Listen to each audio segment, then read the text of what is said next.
Welcome to Dr. Kush's Exotic Drinks. I'm, of course, Dr. Kush, along with my barback Kyle. I'm not a real doctor, but I did spend almost 2 decades running some of LA's best bars. After years of teaching classes and training bartenders, I want to demystify the cocktail world for you. Let's try a few new things as I open up my bar to everybody. Belly up, chat, and let's have a drink.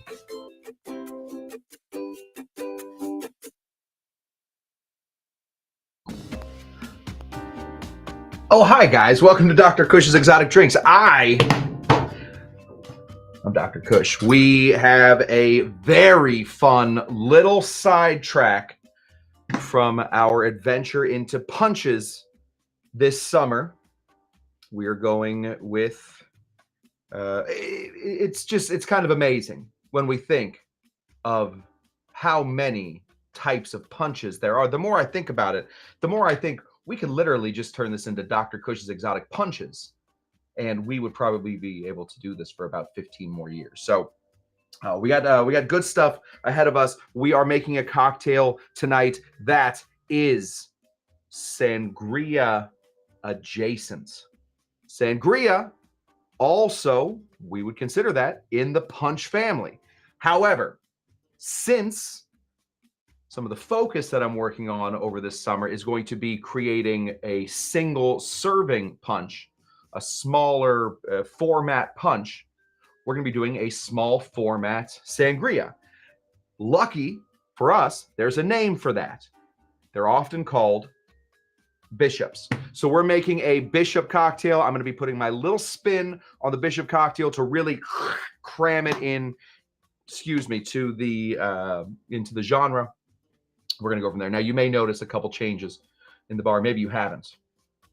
But I will just say before we start, I'm breaking one of my rules immediately. I told you just a little bit ago, if you sent me something, I would open up. If you sent me something sealed, I would open up and taste it. Unfortunately, I do have to break that rule. I received a package the other day, and inside of it came this, which is now a new part of the bar. It's going to live right here. Oh, I guess you can't see it there. It's going to live right here. This was from our very good friend, my friend and your friend, Bonbon. Bonbon sent this to me. But along with that, along with a lot of other things, we can go through the straws. We'll get into the straws in a minute. I got some amazing napkins that live back here. I received this. Now, this may seem like a dusty, dirty old bottle to you, but Fernet has been a huge part in my bartending career. My very first ever bartending award was given to me by Fernet Branca. Fernet has been a huge part of my life. Very rare do you ever catch me walking around without a Fernet coin. I am a huge fan of Fernet. This was owned by Bonbon's grandfather at his bar called The French. And when was this bottle from? 1 million years ago. I honestly have no idea, but this is I'm now in charge of babysitting Bonbon's bottle of Fernet Branca from thousands and thousands of years ago right here. So I just want to say thank you, Bonbon. You will notice as we go through, Bonbon clearly knows exactly what the bar needed. We're going to be using a lot of Bonbon stuff in the next few days. Thank you, Bonbon. We will not be opening this. I know I said we would open anything that was sent to me, but this is far too lovely. So I was going through a bit of an existential crisis recently, and I received that package and literally it changed the way that I was thinking. So I don't know. Thank you, Bonbon. Thank you very much. Made the day better. Let me talk to the people first, and then we're going to talk about a second existential crisis that I have been going through. But let's talk to the people first. First of all, here's Bon Bon. Bon Bon knocking on the door. Tried to get in, found the package. Don't worry, Bon Bon. We got the package. The rooster has landed. I wrote a little note to you. Hopefully, you received it in the Instagram, but we're going to do a handwritten note. This is a handwritten note sort of situation. Thank you, Bon Bon. Appreciate you. Let me say hello to winners of the 2024 Kush-Tucky Derby. There are both of the husbands. They are here and ready to go. Hopefully you guys are fans of wine cocktails. I'm throwing just a little bit of a twist on it. Hopefully you guys are ready for that. Here's Shawnee P. Shawnee Panabaker. He was almost late. He wrote that at 6 o'clock my time. That is not almost late. In fact, that is way early. You are good. We start the show at 6:02. Let me say hello to Eliza Henry asking me how I am. I am good, Eliza Henry. Eliza Henry is joining us over on Kick. We are also on Kick. I forget what the show is called. It probably is called Dr. Kush's Exotic Drinks. We don't get a lot of Kick people. I don't think we're really the genre for Kick. I think that's mostly pranks and video games. We don't do a lot of that here, but mostly just good-hearted cocktails. Let me say hello to Davey Big Time Smart. Cheers to you. Here is Richie the Whiff in here. Who else do we got in here? We got a lot of you guys in here. Buenas noches, Toto, to Paul Bellinardo as well. Absolutely. Scott DuBois representing the DuBois clan. Rich Whiffin, Richie the Whiff, immediately jumped over to Kick. Asked chatters who aren't bots, say avocado. We're going to find out who says avocado. I'm not seeing a lot of avocado being written in there. So, yeesh, a lot of bots. We are fighting robots over here at Dr. Kush's Exotic Drinks. Let me say hello to Amy Beer. Amy Beer is here, ready to drink some beer. We got to find a better thing for you. Thank you, Bon Bon. Big love to you guys as well. Could not be more excited. I have been staring at this tiny bottle of Fernet for the past 24 hours. That's not true. I've been working a lot, but I have been very excited to get home to it just to make sure that it is real. And let me say hello to Moose. Hello, Moose. Okay. That is, Bon Bon says avocado. Bon Bon, if Bon Bon turned out to be a bot, I'd have a lot of questions.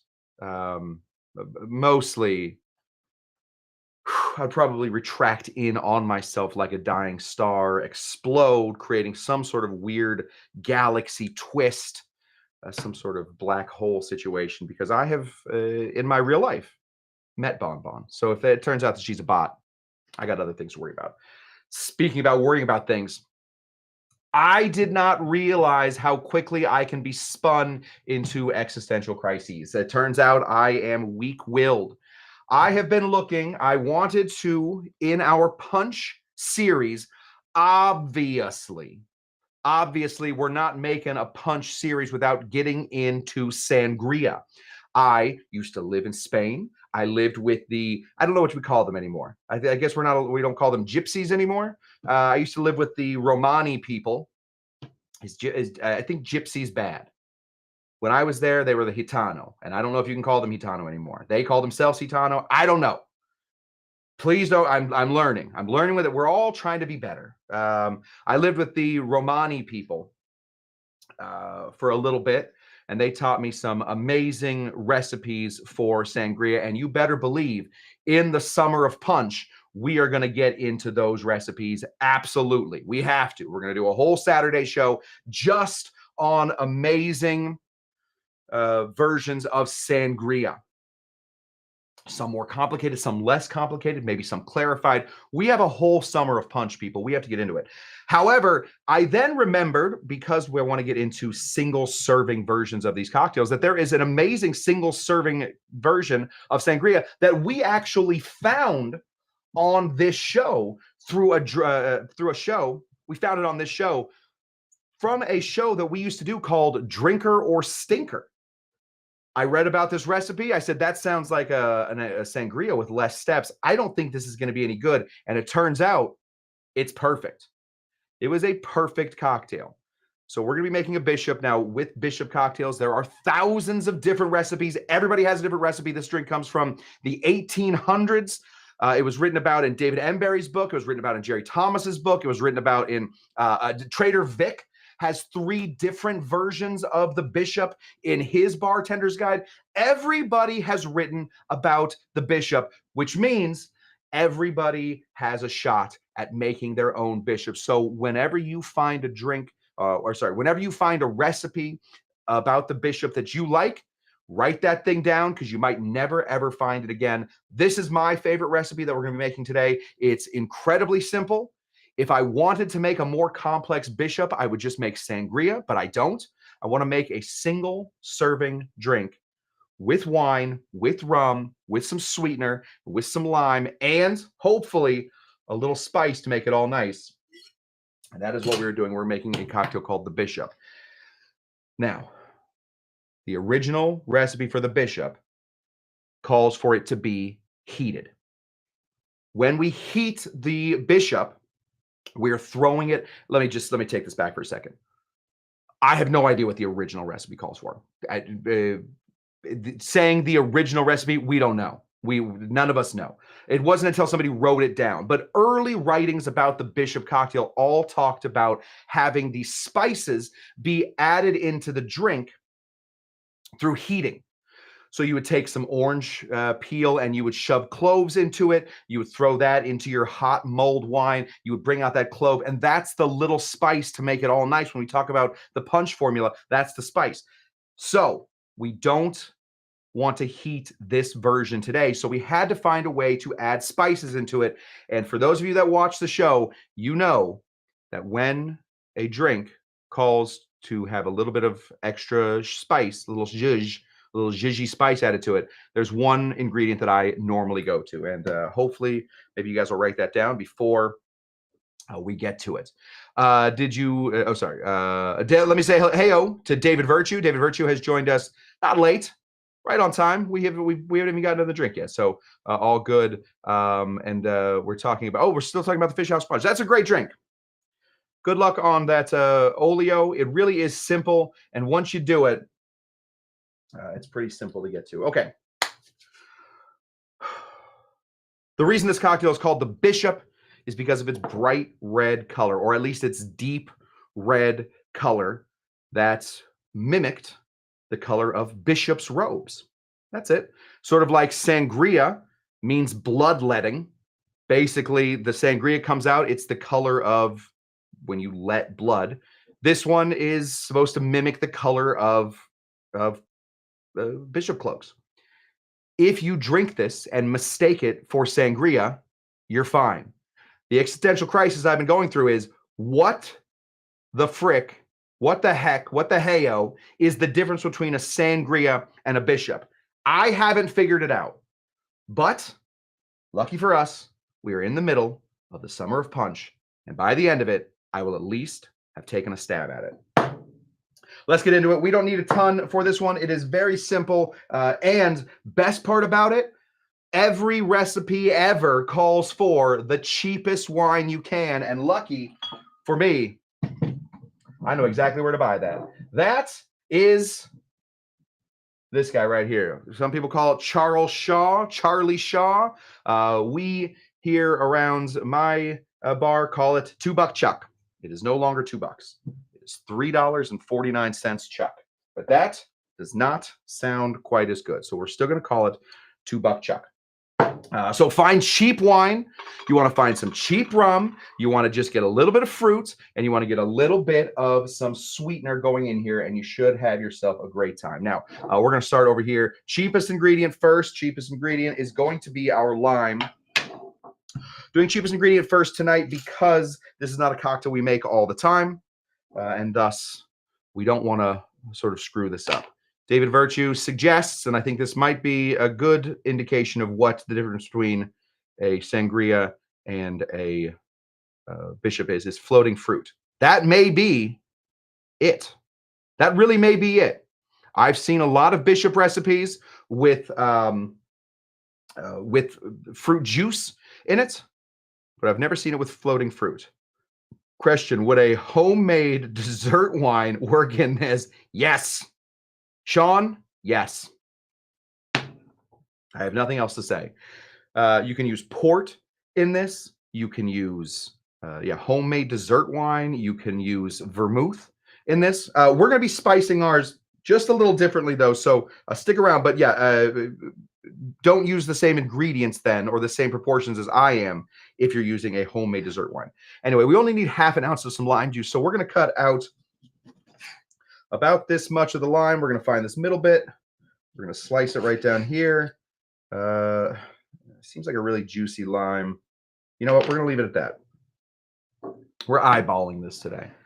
We're eyeballing this. So we're going to go ahead right here and squeeze in half an ounce of lime. Normally, you guys know normally, I would say drop that lime in here, but we don't need this to be a super limey drink. We really just want this to sort of counteract some of the sweet as opposed to adding its own lime flavor. We're looking for citrus. Sometimes this cocktail calls for oranges. Sometimes this cocktail calls for lemons. Sometimes it calls for limes. It depends on what you like.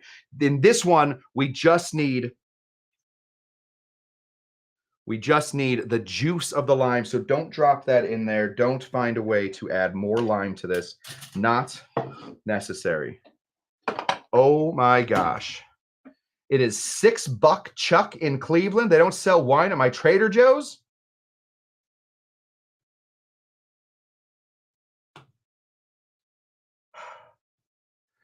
You don't often get faced with a crusade. They say really most stories start with a reluctant hero, somebody that is not, great men are either born great or they have greatness thrust upon them.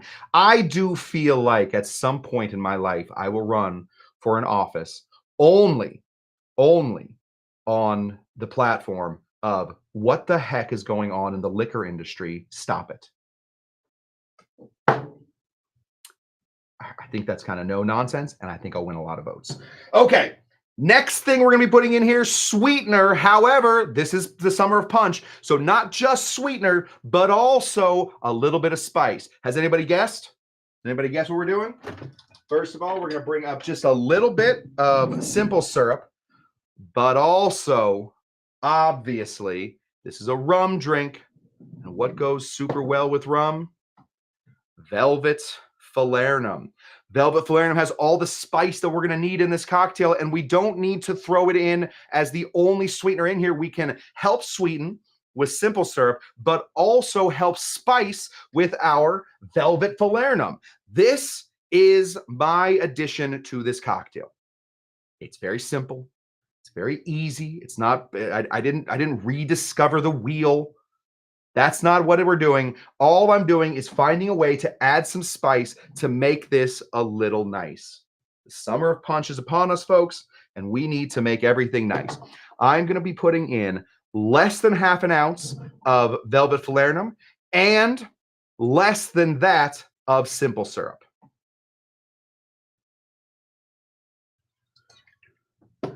Less than half an ounce there and less than that of simple syrup.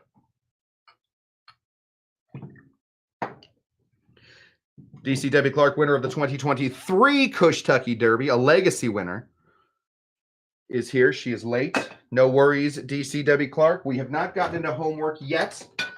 You did miss the unveiling of the Fernet bottle, but we will talk about that Fernet bottle more than once in this class. Okay.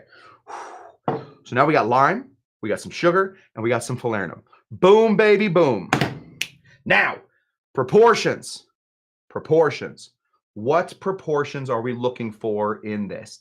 Again, we are not looking to make if you have to, if you even wonder what the price of the wine bottle is that you're putting in here, you are doing this wrong. In fact, if this doesn't come from a box, then you're probably doing it wrong.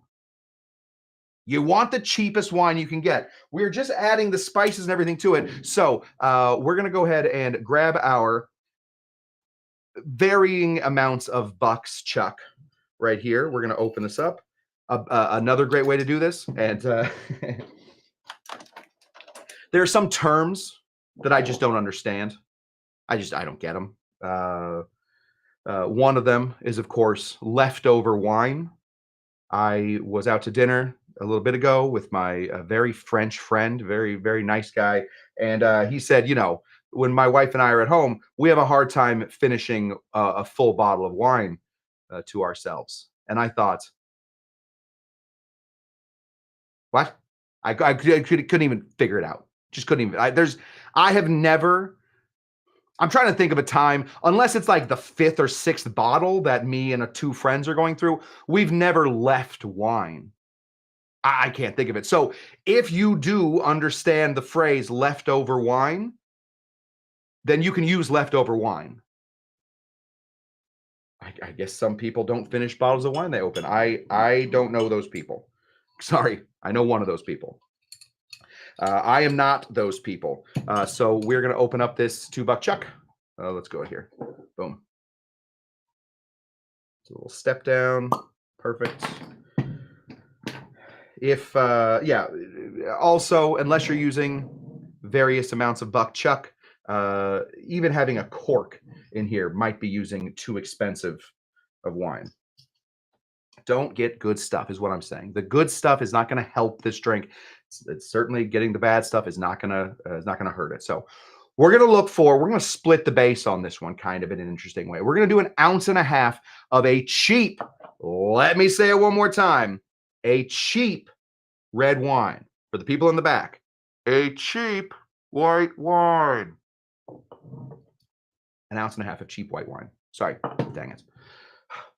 1.5 ounces of cheap red wine. Let me say it for the people in the back. 1.5 ounces of cheap red wine. 1.5 ounces of cheap red wine.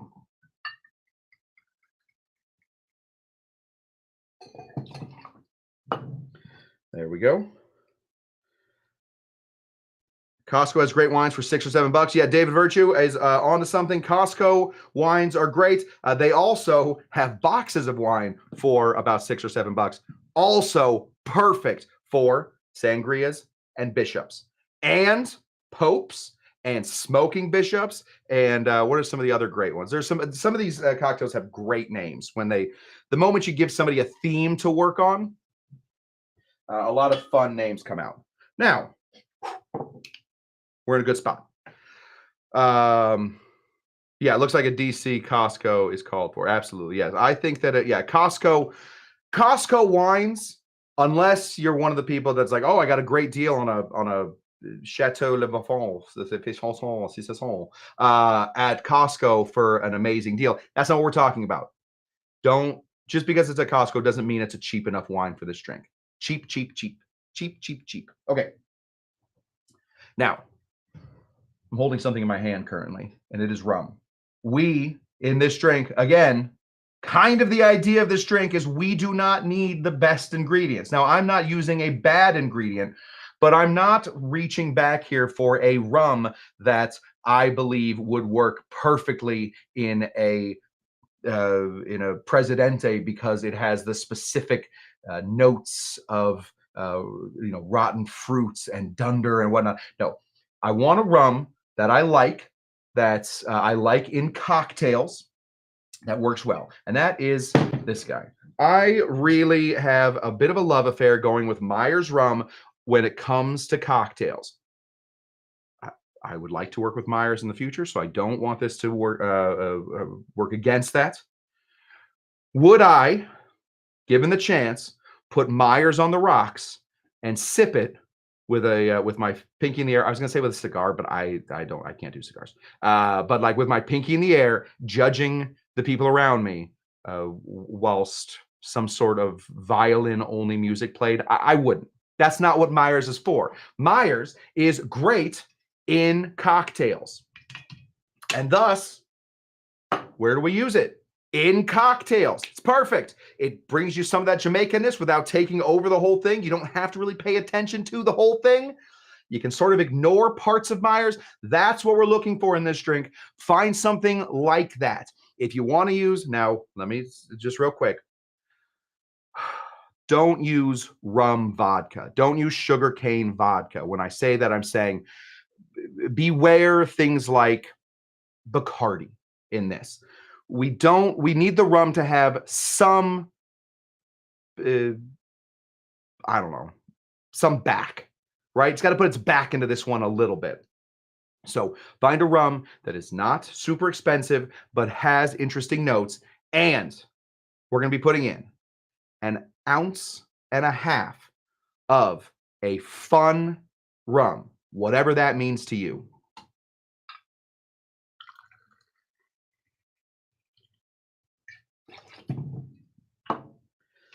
That is it.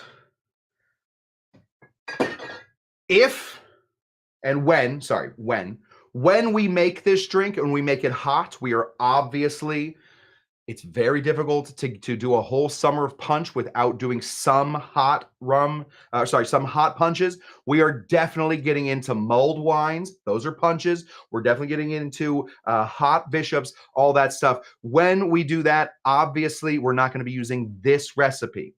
This wouldn't work in a hot recipe. You know, if you don't want to be, it just wouldn't work. You got to balance things out, and obviously, we'd be putting some cloves in there. That's what we're looking for this cold recipe. All right.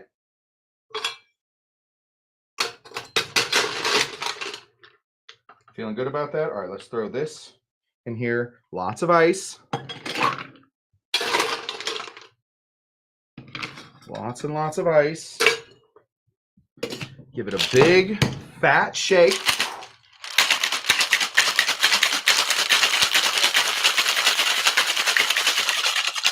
See if this one works. Oh, it does. Hey, it's me. Hey, buddy. Camera's been giving me some issues recently, so I was really afraid it wouldn't work. And yet here we are. Okay. Like a lot of things, color in cocktail is important. When we see a cocktail given to us and it looks like it just left the urology lab, oftentimes we're just immediately put off. We're going to find something about that we're not super crazy about. But when a color of a cocktail can make you have negative feelings about it, this cocktail actually comes from the color. So we are looking for all the fun feelings we're going to have about this. So we're going to put it in without the ice first, so you guys can sort of see the color of this guy.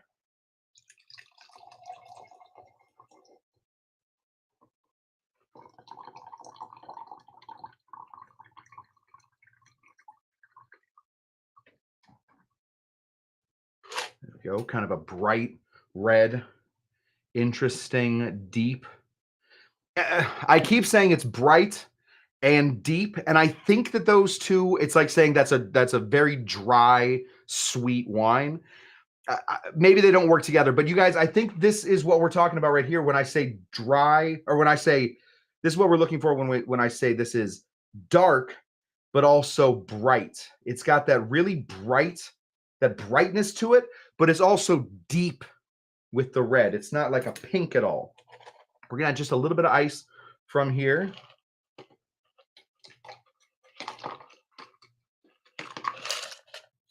There we go. And in a nod to the way that this drink is normally served, we are going to put just a little bit of an orange peel through it. I'm just going to take this right there. You know what? We're just going to try and get some of this peel out of here. Oh. Don't slice off your fingers, please. You need those fingers for life. You only get 10 fingers, dude. And if you cut them, you live in strife. All right. Trying to get rid of some of that. Trying to get rid of some of that guy right there. That pith. We're just going to take a little bit of this, squeeze her in. Oh, that would have been such a good little shot, and I didn't get it. It really, all of that orange really bubbled up and made the whole thing look great. Anyway, this right here, my friends, the same way that a lot of tiki drinks are smaller format versions of punches, sometimes called slings. Smaller format sangrias are often called bishops. They are similar in a lot of different ways. We find things like sugar. We find things, or just sweeteners. We find things like citrus running through them. Always some sort of wine we can put. I assume in a lot of bishops they can start to switch out the liquor. Although most bishops call for rum. Most bishops, I think at some point we just decided that the bishop was a rum drink, but some sangrias have rum as well. So is the only difference that it's smaller format? Is it only a sangria if you float fruit in there, like was suggested? Maybe. I don't know. I don't know. But this is right here. This is the Bishop cocktail. A great way to make. Oh, did Kyle? Kyle did show up. Yes, you can stop. Was anybody worrying? I don't know. Shawnee Panabaker says that is a great color. Davey Smart says it does look like a sangria. Yeah, it does, because it really is. It's a small sangria. It's a baby sangria. This is no doubt about it. This is a small format sangria. When we tried this the first time, I didn't think I would like it. I know now, after I've had few of them over the few years, that this really is a spectacular drink to add to your repertoire when you have friends that come over that like wine, but you want to get them in the cocktails. This is a good one. Cheers.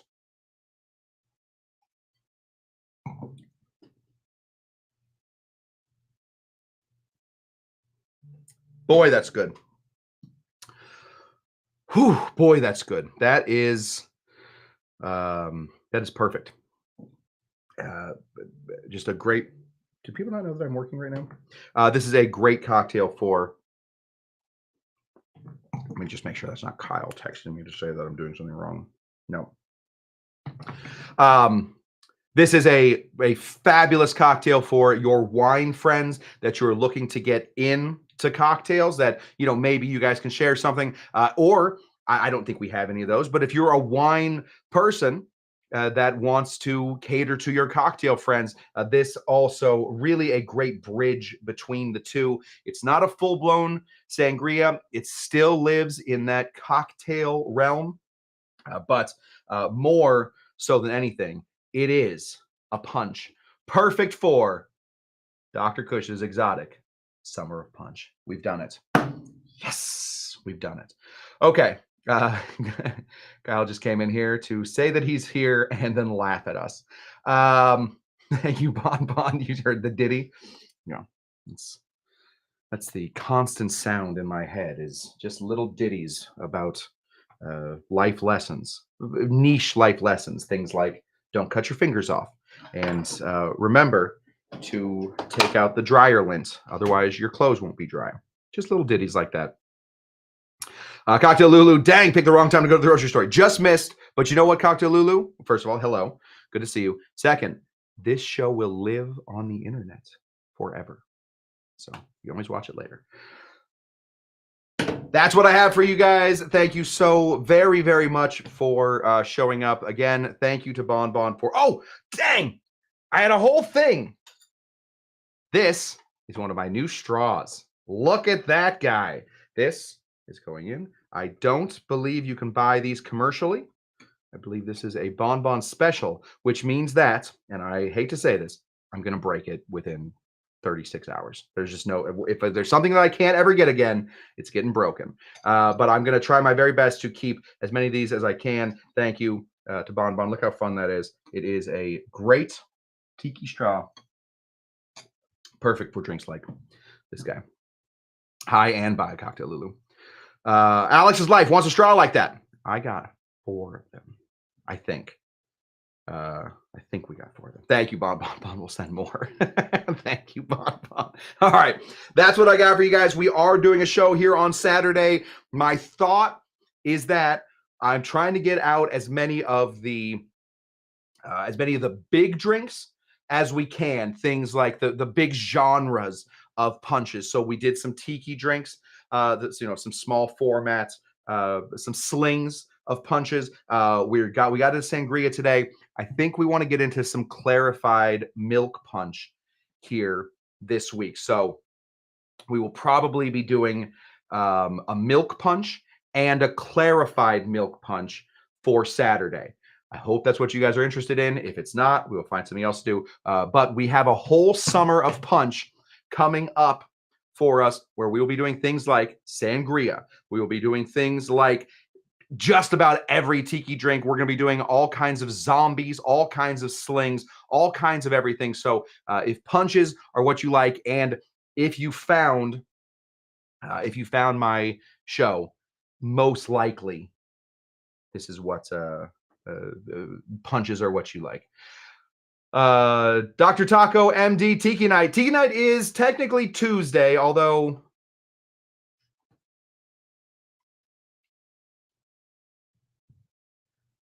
it's kind of every night. I just don't wear a special shirt on non-Tuesday. So yeah, we'll be doing Tiki Night. We'll be doing all Tiki drinks at one point during the Summer of Punch, but this was the Bishop, a smaller version of the Sangria. Let me remind you, let me just take this off. Let me remind you, please, if you like this at all, like, subscribe, share, and comment. For the Summer of Punch, we are trying our very best to increase our community. So the best thing you can do is tell other people about this. If you tell 2 friends and they tell 2 friends and they tell 2 friends, well, that's like 8 people. That's 8 more people. We'll have to raise it to the big 38. Never. It's the big 30. Yes, we'll be doing a rum night. No doubt about it. We'll be doing it as long as it fits in a punch. We're going to be doing it. No doubt about it. Okay, that's what I got for you guys. As always, you guys are the absolute best. Thank you, Bon Bon, for the package. Thank you for immediately making me break my promise that I would drink anything that you sent me. Oh, she did send me this, and we will be drinking this here very soon. I'm very excited about this. So we will be hitting a lot of fun things in the coming up days. But remember, hit that like button, comment, subscribe. You guys are all subscribed, and share. That's what I have for you. As always, what do we say? Is this going to work? Bye-bye. It worked. Yes. As always, what do we almost never say? We almost never say, I know. That's right, because we don't always know. But what else do we almost? What am I looking for? This one? What do we almost never say? Oh, this one. What do we almost never say? Oh, brother, this guy stinks. We don't say that anymore because we don't play that game anymore. But we always, always, always try our very best to say goodbye. Goodbye. Bye, guys.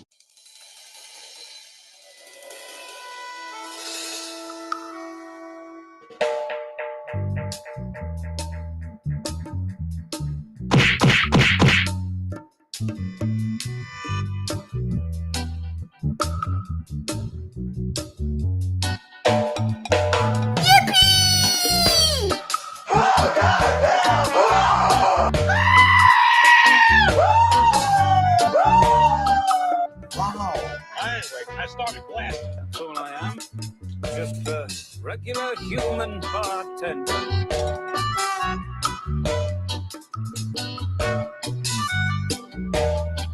Tiki tiki tiki taka taka taka tiki tiki nueve la taka taka.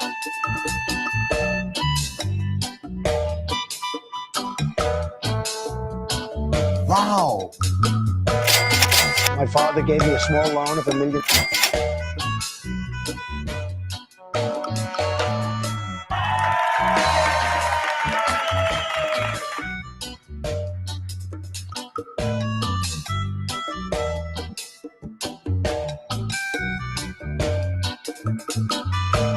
This is the way we talk in Tucson, Arizona.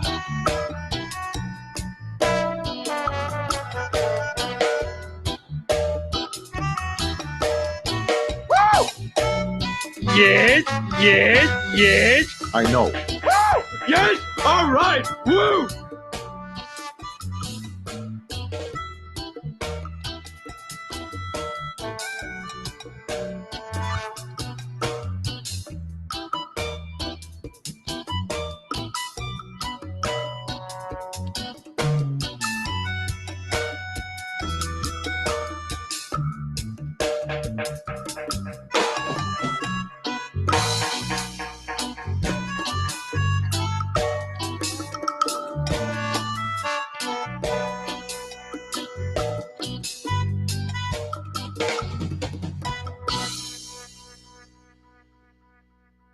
Goodbye.